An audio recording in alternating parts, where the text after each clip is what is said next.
हरिओम।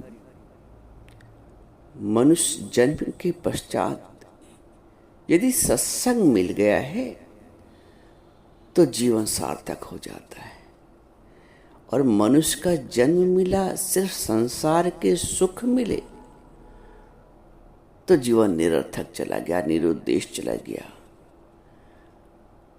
मनुष्य का जन्म मिला, सत्संग मिला, निर्बंधन हो गए तो जीवन सार्थक हो गया। मनुष्य का जन्म मिला और संसार के सुख मिले और बंधन बंध गए तो जीवन निरर्थक हो गया। मनुष्य का जन्म कोई अकारण नहीं मिला है, एक कारण है इसके पीछे। मनुष्य का जन्म, मनुष्य की देह अकारण नहीं प्राप्ति हुई है, इसके पीछे महाकारण है। ज्ञान का अभाव उस महाकारण को विस्मृत कर देता है। ज्ञान का अभाव संसार के सुख में ऐसा उलझाता है कि जो संसार में आने का मुख्य कारण है, मनुष्य जन्म प्राप्त करने का मुख्य कारण है, वो विस्मृत हो जाता है। जैसे आपने बच्चे को कोई पैसा दिया और जाके ये सामान ले आओ, बच्चा गया, उसका तमाशा दिखाया, उसके सिनेमा दिखाया, बच्चे ने मनोरंजन कर लिया अपना, लेकिन जिस कार्य हेतु उसे भेजा गया था वो कार्य नहीं किया। और जब वो कार्य किया नहीं, खाली हाथ वापस आया, तो आपको कैसी अनुभूति होगी? भगवान ने मनुष्य को संसार में भेजा तो कारण के साथ, अकारण नहीं। आपने बच्चे को जब भेजा था पैसा लेके तो कारण के साथ भेजा था ना, सैर सपाटे के लिए तो नहीं भेजा था।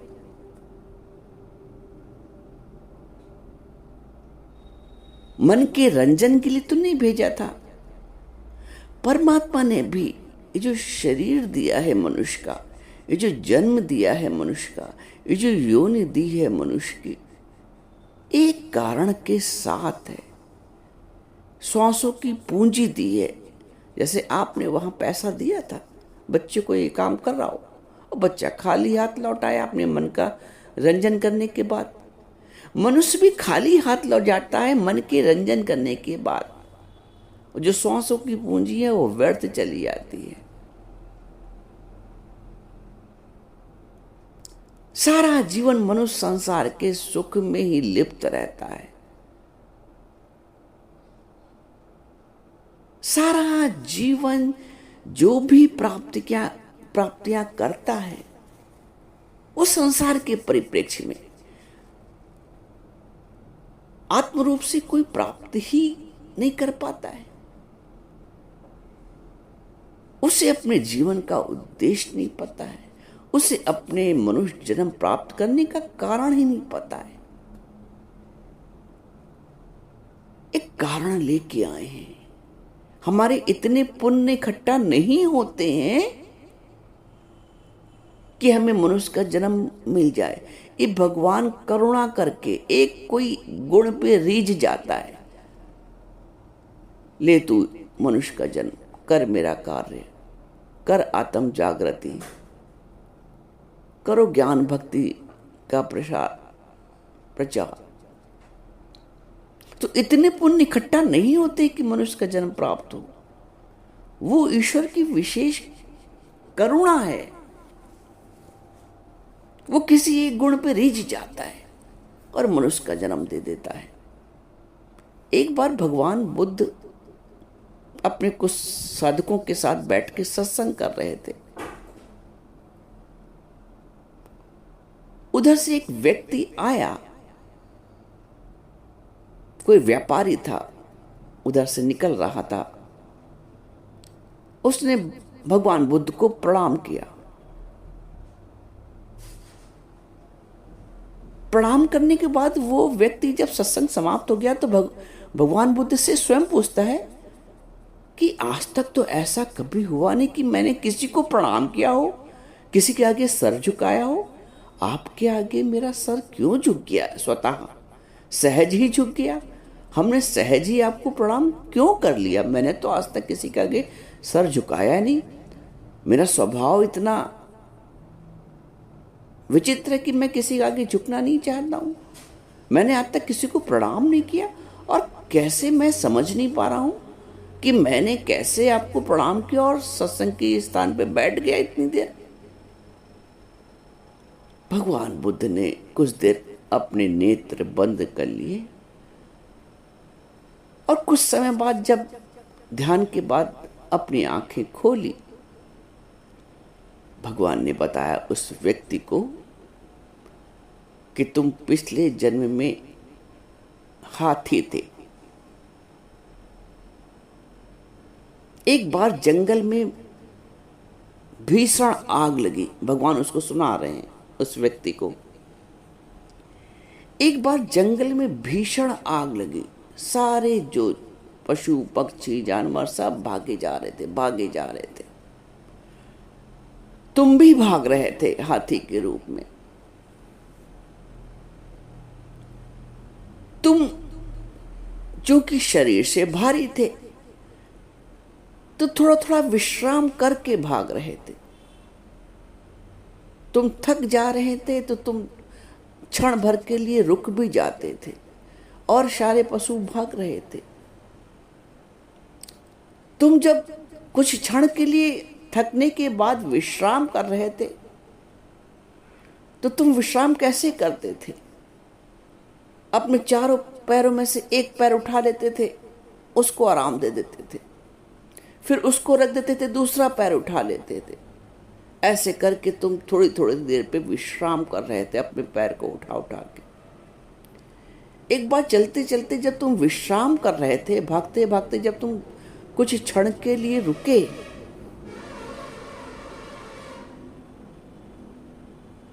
और एक पैर उठा के विश्राम कर रहे थे, तो तुम में नींद आ गई हाथी के रूप में।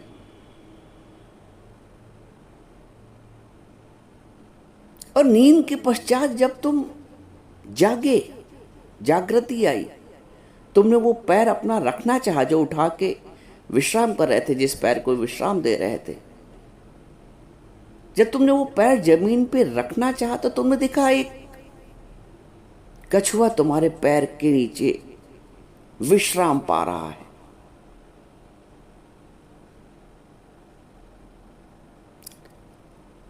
तुमने देखा वो कछुआ तुम्हारे बड़े से पैर के नीचे, वो छोटा सा कछुआ विश्राम पा रहा है। तुमने वो पैर रखा नहीं जमीन पे, क्योंकि रखते तो वो दब जाता, और वो कछुआ भी विश्राम पाते समय नींद में चला गया था। तो तुमने अपना पैर रखा नहीं कि तुम पैर रखोगे तो वो उसका जीवन समाप्त हो जाएगा। तुमने ऐसी करुणा की और अपना पैर ऐसे ही खड़ा रखा एक मुद्रा में।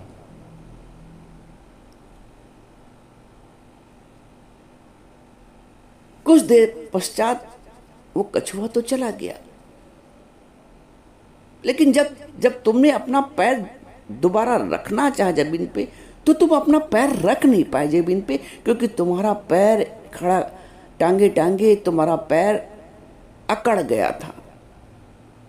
तुमने रखना भी चाहा पैर, तुम पैर नहीं रख पाए, और जंगल की आग भीषण बढ़ती जा रही थी, और चूंकि तुम भाग नहीं पाए, तुम्हारा पैर अकड़ गया उसी मुद्रा में, तुम उस भीषण अग्नि में तुमने अपने जीवन को स्वाहा कर दिया।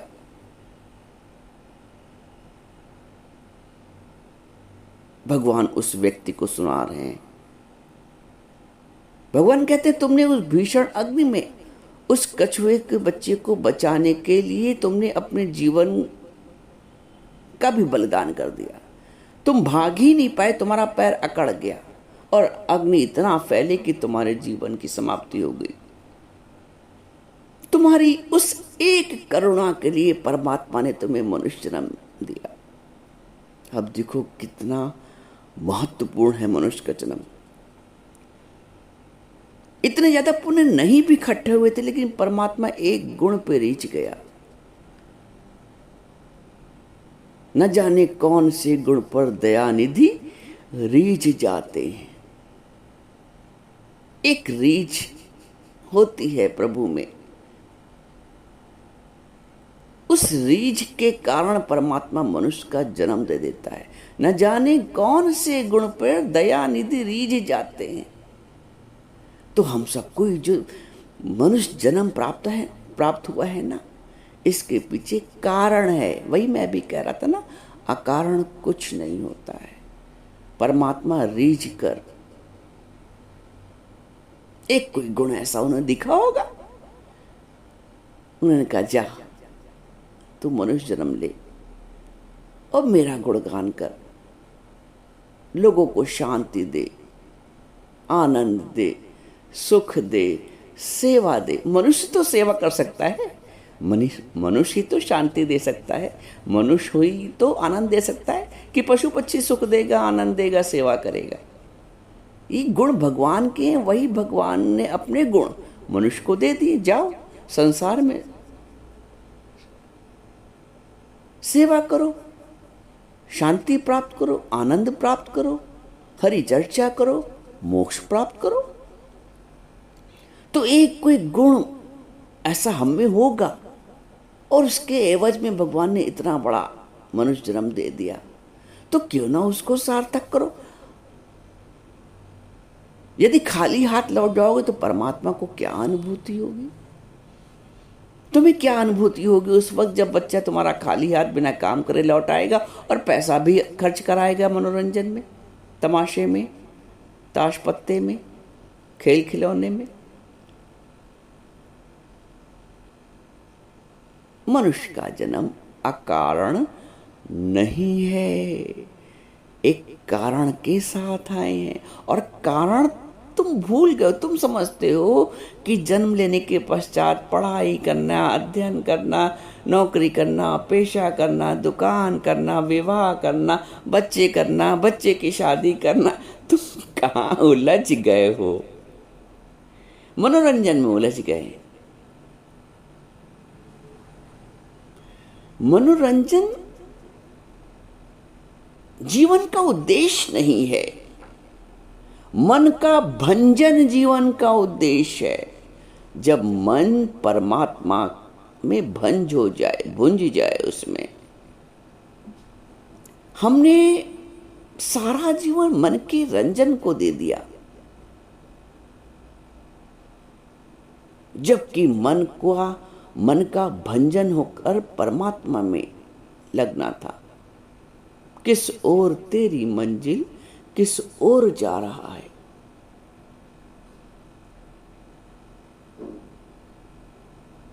सत्संग भी मिला, जैसे उस व्यक्ति को भगवान बुद्ध की शरण मिली, सत्संग मिला, उसने प्रणाम किया। उन सब का एक कारण था, उसके पूर्व जन्म के संस्कार थे।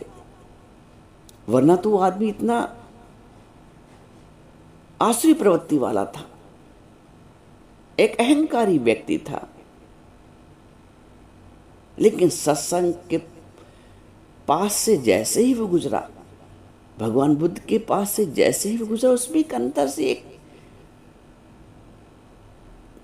कोई भाव पूर्व जन्म के कारण, संस्कार के कारण जागृत हुआ और वो वहां बैठ गया। उसने भगवान बुद्ध को प्रणाम किया। उसके बाद वो स्वयं पूछता भी है कि भगवान ऐसा कैसे हो गया?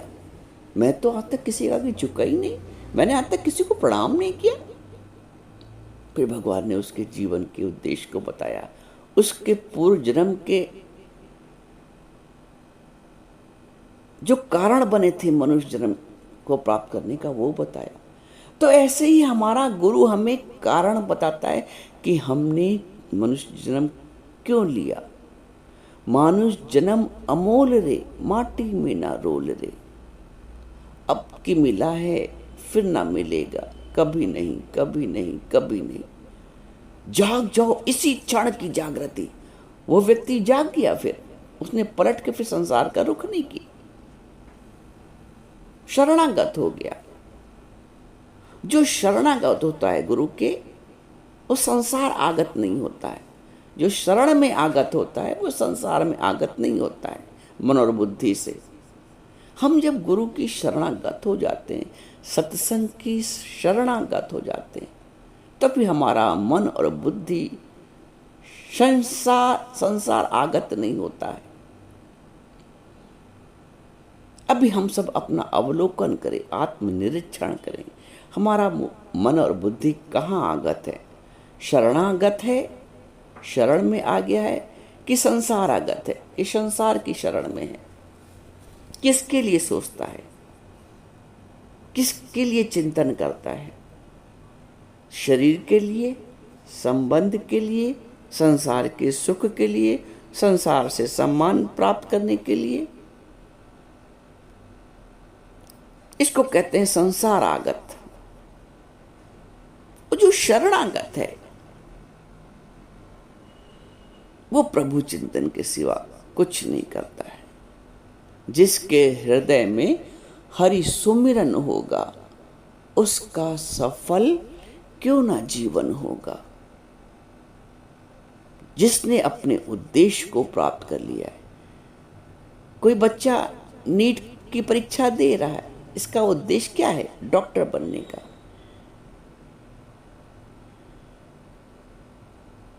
कोई आईआईटी का एग्जाम दे रहा है, क्यों दे रहा है? उद्देश्य है ना। यदि उद्देश्य प्राप्त कर लिया उसने, तो उसका जो लक्ष्य था, उसके जो जीवन का उद्देश्य था, वो सार्थक हो गया और उसने उसमें अपना संपूर्ण जीवन सेवारत कर दिया। अब डॉक्टरी पढ़ने के बाद जीवन कहाँ जाएगा? चिकित्सा में।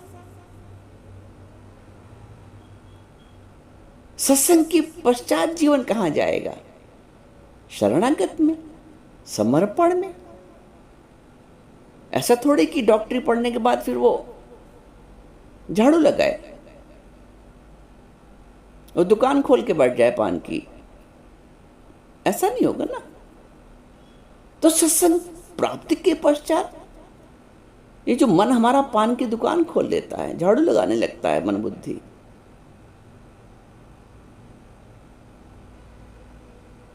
ये अप्राकृतिक है। तुम्हारा स्वभाव सत्संग का है, शरणागत का है, समर्पण का है, शांति का है।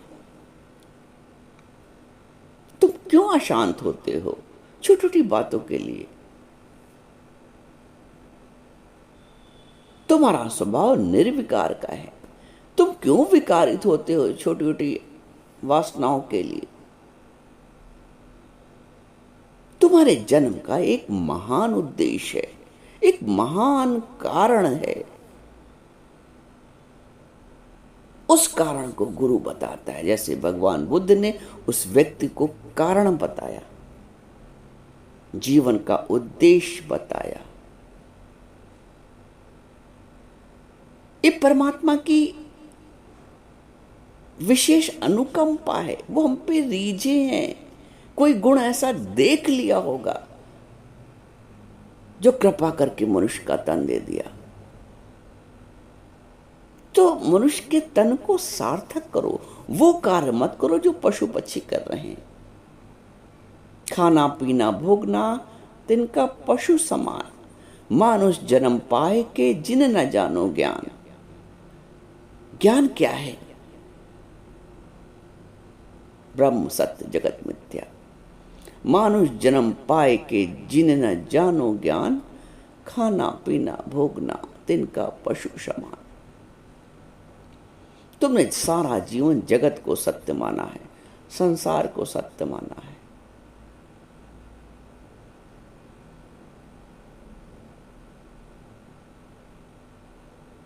स्वयं को सत्य नहीं माना, संसार को सत्य माना है।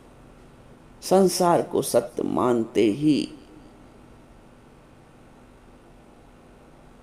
बंधन खड़े हो जाते हैं। जैसे स्वप्न को सत्य मानते ही स्वप्न के सुख दुख अपने हो जाते हैं, बंधन खड़े हो जाते हैं। और जैसे ही आंख खुलती है, सारे बंधन स्वप्न के सुख दुख के समाप्त हो जाते हैं। तो जैसे ही तुम्हारी ज्ञान में आँख खुलेगी, तुम्हारे सारे दुख के बंधन, अज्ञान के बंधन स्वतः ही कट जाएंगे। इसलिए अपने जन्म का कारण समझो, लक्ष्य समझो, उद्देश्य समझो। एक महान कारण है, एक महान उद्देश्य है, उस उद्देश्य की पूर्ति करो।